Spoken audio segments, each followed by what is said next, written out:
Morning, everyone. Welcome to this morning's edition of the MPC Markets Morning Call. It is the 5th of August. I'm Mark Gardner. FOMO in full flow overnight. Stocks hit record highs. One of the most amazing rallies I've seen, really. And Amazon was the only one of the hyperscalers that was down. Jeff Bezos sold $4 billion worth of shares and gave no reason for it. But apart from that, pretty much just green everywhere. Broadcom, Micron, AMD, Intel, Cisco on the bottom left-hand corner there, all just pumping. There wasn't any switch out of software into chip stocks. It was just both of them rallying. We saw a couple of the defensive names, and the oil names obviously had a little bit lower, but not by much. I had to rub my eyes this morning when I, woke up.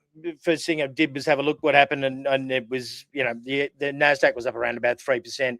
It did cool off into the close a little bit, but we're talking about like somewhere in the vicinity of an 8.5% rally in the Nasdaq in 5 sessions alone. And despite the fact that Amazon was slightly down, we're still talking up 23% for the last, for the last 4 sessions, basically.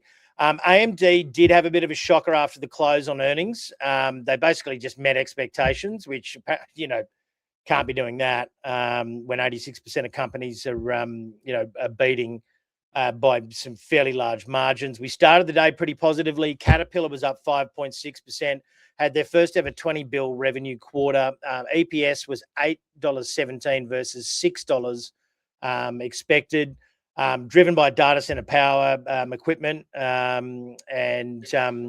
We also saw Palantir with their revenue nearly doubling to $1.93 billion and described and this is I can never remember the bloke's name, but he's a weirdo. But he described commercial AI demand as otherworldly. I think he's doing Elon Musk a massive favor by being possibly the most kind of hated CEO on the in the Nasdaq. He's very difficult to interview. It's always a bit of a nightmare whenever they have him on. He just goes on these rants. But anyway, but basically we had some of the analysts are sort of saying the situational awareness hedge fund unwind, where they've basically been, they had to liquidate. And then we had the Korean unwind as well, which caused those lows in the memory chip stops last week. Essentially created the panic and leverage selling, and now this coincided with that Microsoft and Amazon earnings is now created like a panic buying. So I'm impressed here. I'm still. We were wanting to get through the hyperscaler earnings to before we went and made any more global alpha recommendations, and we probably will be giving some recommendations out of the service in the coming weeks, now that it seems like the coast is kind of clear. Obviously payrolls on Friday night, but look, the Iran war, apparently there's they're doing a draft deal and all this sort of thing. We still haven't really heard too much confirmation. But when Treasury Secretary Bessent on the CNBC says there's a chance we'll have a deal today or tomorrow to reopen the strait, obviously that's, the market's taken it as very positive. Despite the fact we're well through where we were leading into this, and it's already probably baked in, the deal might be a buy the rumor, sell the facts sort of scenario. We'll just look. I guess we'll just see what happens here. But momentum is so clearly to the upside at the moment. You don't want to. Yeah, I just don't think you can. There's sort of not much point fighting it at this point. Probably just remain agile, because we've still got bond yields towards like 20-year plus highs. But they are easing off those highs. The 10-year yield in the US dropped 6 basis points overnight. Japan spiked a little bit after a poor auction, and then obviously there's a little bit of surety around now that there's coordinated intervention in the yen between the US and Japan, that we're not going to lose those. We're not going to lose those Japanese bond and US Treasury investors, which is the largest cohort of investors in those treasuries. while they've got the US support there with the currency. But I mean, as you can sort of see here, we're basically nearly up 9% in the Nasdaq. The Russell up 4, S&P up 5.75, and then the Dow up 5 for the week. But like I said, super impressive rally. I think the SPY's up around about 40 odd points, but I mean this rally wasn't just wasn't just the hyperscalers and things. I mean, we did have the likes of the software names up around about 5%. We had copper names and rare earth names up around about 6 to 8%. We had some of the robotics names like Zebra, which is one we've had our eye on, is in one of our strategies. But basically rallied 26 to 27% overnight on earnings. Absolutely smashed those out of the park. So you're sort of starting to see the earnings come through for some of those AI automation and real world things. They're more in that warehouse technology. So look, I mean, like as I say, I've been pretty cautious, but this is quite the remarkable rally at the moment. Not entirely sure I'd be buying necessarily here, but that's but there'll be certain pockets of the market that have got very good, that have still remain very good opportunities. I mean, Palantir was only up 15% on the open, and in the aftermarket yesterday, but ended up 30%. Caterpillar was very expensive, and that was a little bit concerning, but they absolutely smashed it, and they upped their sales outlook as well. And they were up 5.6. AMD was up 8, but they've lost 9 in the aftermarket. They did beat top and bottom lines, but like by a smidge, which was not really good enough. SpaceX was better than expected, and it was a little bit of a I mean, there was a bunch of options exposure going on. They were sort of expecting it to be quite volatile, and it sort of ended more with a whimper than a bang. But it was up 9% on the day, but ended up down around about 7% in the aftermarket. Starlink subs doubled, but it was a little bit below forecast, and that's supposed to be the cash cow for SpaceX. However, that cash cow is quickly being replaced by their Colossus 1 and Colossus 2 data centers in Tennessee.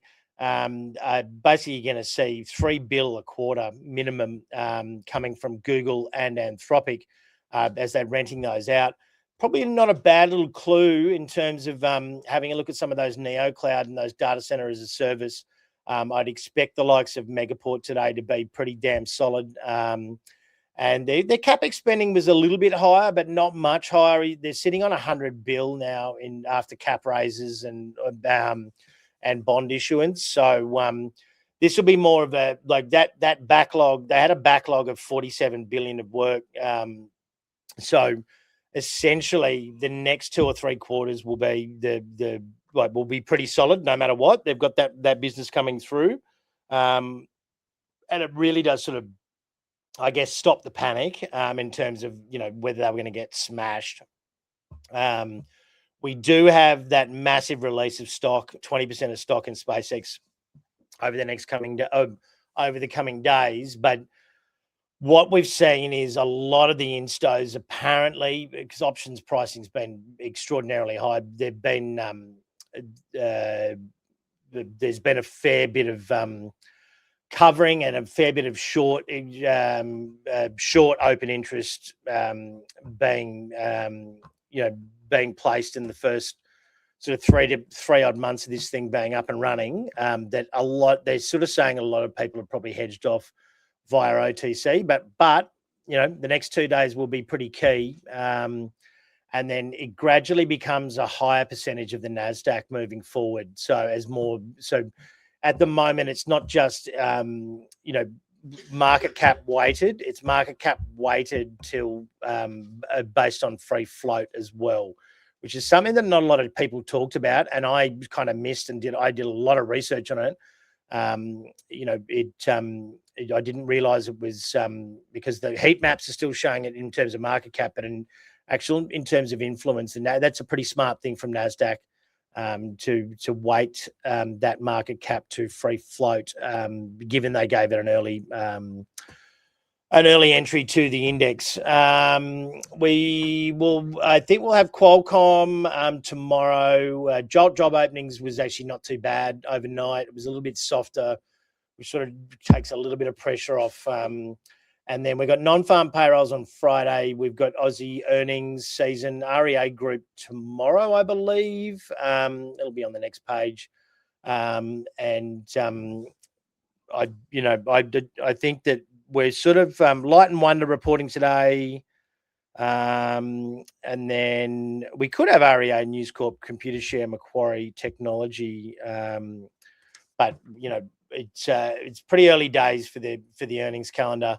Obviously, crude getting belted. I still think that there's, down here is probably pretty cheap buying. We're not going to get back to full strength oil, and this glut that they were talking about is just absolute codswallop. But we saw gold, silver, copper, platinum. I mean, platinum had an incredible night, up 7%. And then I think these lithium and uranium names at the moment are probably, despite the fact that uranium's up 12 and lithium's up around about 8 for the last 5 sessions, they're coming off super low bases. This critical minerals thematic has been absolutely smashed.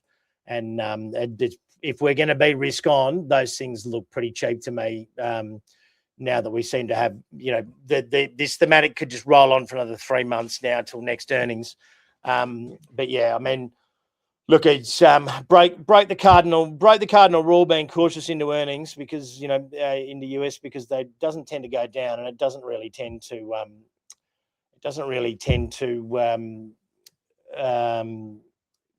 but it's designed for them to beat. So for those of you who want an ASX earnings calendar, we've gone and pulled a bunch of calendars, put them all together, and then tried to get, because their earnings calendars are pretty difficult to do. So obviously, there's always an asterisk over it because some of them are based on when they reported last earnings season. They're not necessarily announced. But we go to npcinvest.co/ASX earnings. And you'll find that this monthly calendar is interactive. So if you hover over the names, say on the 18th there, BHP or CSL or whatever, you hover over, it'll give you the expectation as well. And then obviously that we're just putting the largest 5 market cap names up there. But if you hover over obviously because we do 6 monthly earnings and we do it in one month basically. There are a bunch of fringe earnings. So if you hover over the little plus and the number there, it'll tell you what else is reporting earnings on that day as well. So yeah, just go to npcinvest.co/ASX earnings, and you'll be able to find that. I'll put it in the I'll try and put it in the comments on the socials, but it'll be in our socials over the coming days. But yeah, that's pretty much as best we can do in terms of what's available at this point. Pretty useful thing. Chiplash, well, we talked about a lot of this stuff, and strangely enough, we were all bullish last week. Usually that's a fair sign that we're probably wrong when we're all on the same page. But it's talking about that leverage and that unwind and what was going on, etc. So, you go to fbcmarkets.com.au/podcast or scan the code. You can go there. For those of you looking for income, we've got a couple of income fixed coupon notes. These are for wholesale investors only. It's on the homepage, but you can also go to npcmarkets.com.au/income. We've got a banks one. I don't think it's give or take 0.5%, but I think it's more around the 10% mark for the ASX banks at the moment. Because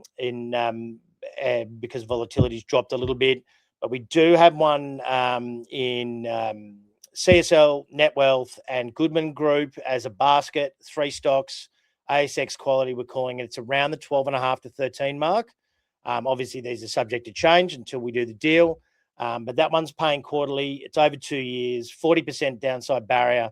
But all of those companies, pretty solid in terms of financial stability. So don't go chasing dividend stocks this year. These earnings season, just use the same stocks in a different way and just get consistent income paid in cash to your bank account on a quarterly basis. These are by far our most favorite product from our clients' point of view. closely followed by, the index investment. Just take a bit of stress out of your investing and, invest in those things that you're probably already investing in, but just in a smarter way, basically.